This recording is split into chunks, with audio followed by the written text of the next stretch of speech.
Hello everybody. So today we're going to be solving an interesting trigonometric equation, namely 1 time 1 plus tangent of x over 1 minus tangent of x is equal to 1 plus sine of 2x. Great. So the first thing I want to do is rewrite sine of 2x, I shall actually use the parentheses here too, as 2 times sine x times cosine of x. So, and I can multiply the right side by cosine of x over cosine of x. And what I'm going to do is group this in the following fashion. So sine x over cosine x and cosine x times cosine x. So that allows me to rewrite this problem as 2 times sine x over cosine x times cosine x times cosine x. In other words, this is 2 times tangent x cosine squared x. Okay, now that we know this, I actually want to rewrite this part right here, cosine squared x, as a function of tangent x. So what I'm going to do right here is start with the basic trigonometric identity, sine squared x plus cosine squared x is equal to 1.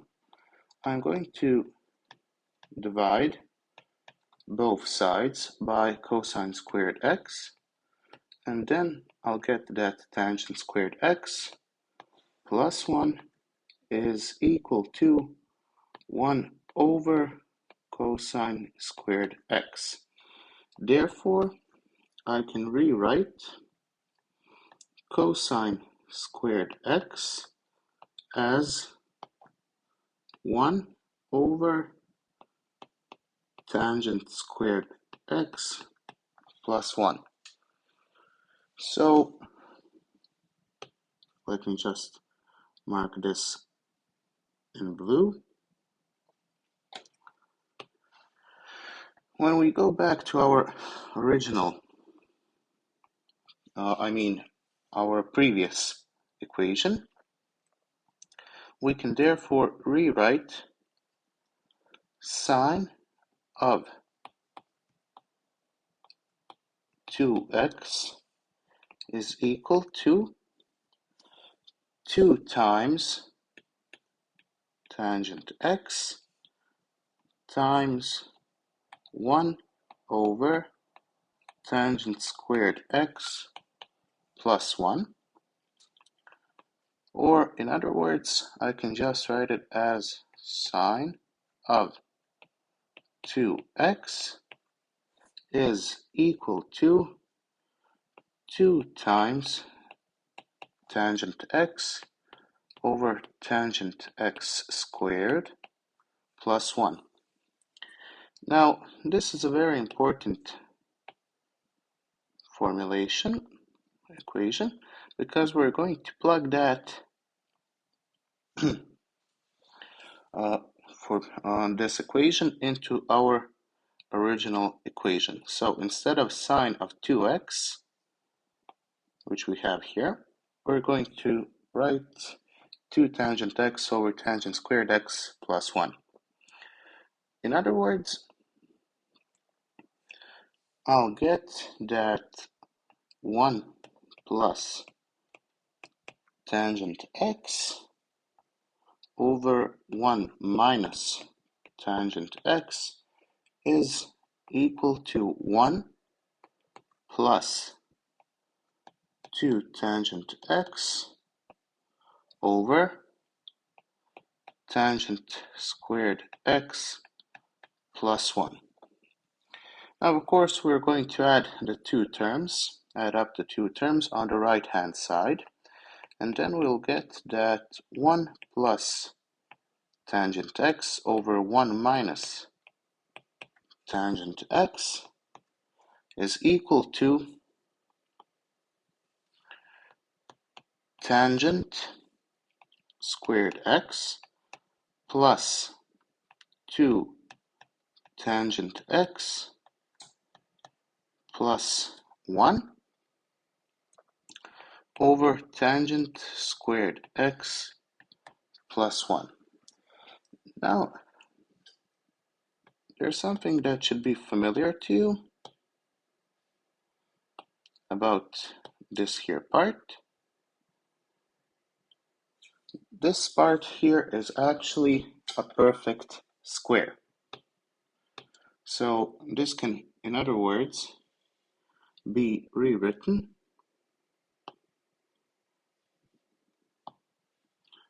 as tangent x plus 1 squared. Now, this implies that 1 plus tangent x over 1 minus tangent x is equal to tangent x plus 1 squared over tangent squared x plus 1. Very nice. So what we can actually do here is put both sides to to subtract the left-hand side from the entire equation.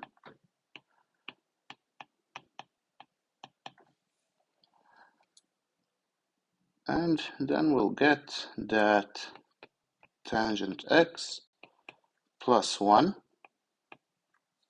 squared over tangent squared x plus 1 minus 1 plus tangent x over 1 minus tangent x is equal to 0.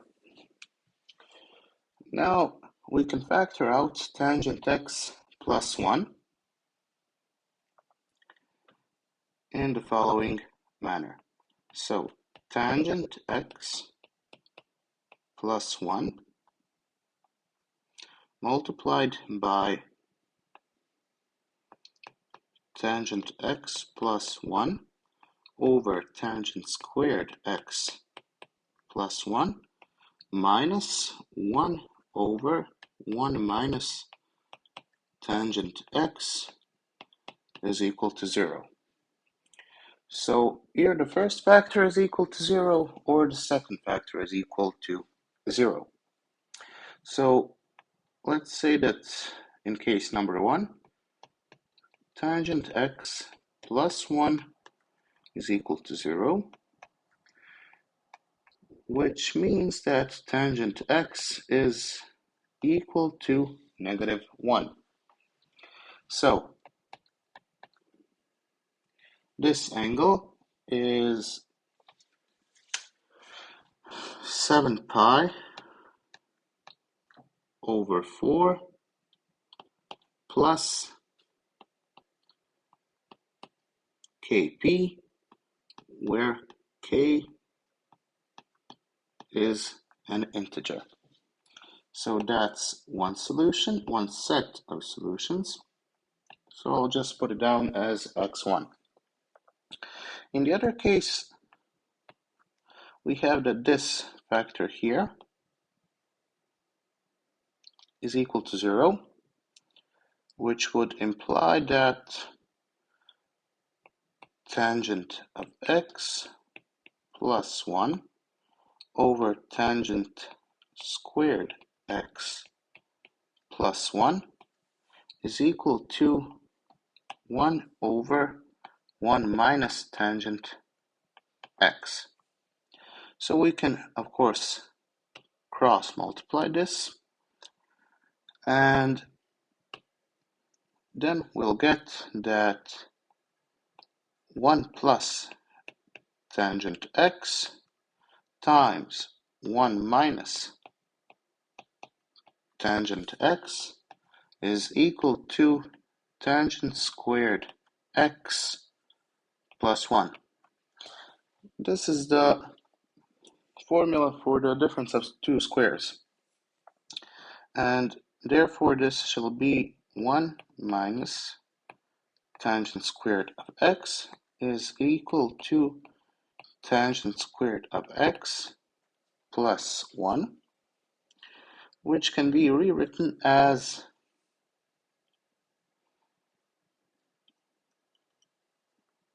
we can subtract 1 from both sides, okay? And then we'll get that 2 tangent squared x is equal to 0, which would imply that tangent x is also equal to 0. Therefore, our other set of solutions, I'll put them down as x2, is 0 plus k pi, or in other words, just k pi. So x2 is k pi, and of course k is an integer, positive or negative, doesn't matter. So just to put it all down, I'll mark it down in red.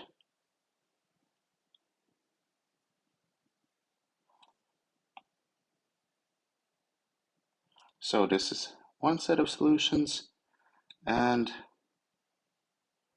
this is our other set of solutions. So that would be it for this video. And yeah, for the x1, you can also write it down as, if you want to write it in the second quadrant, then you'll just put it down as possibly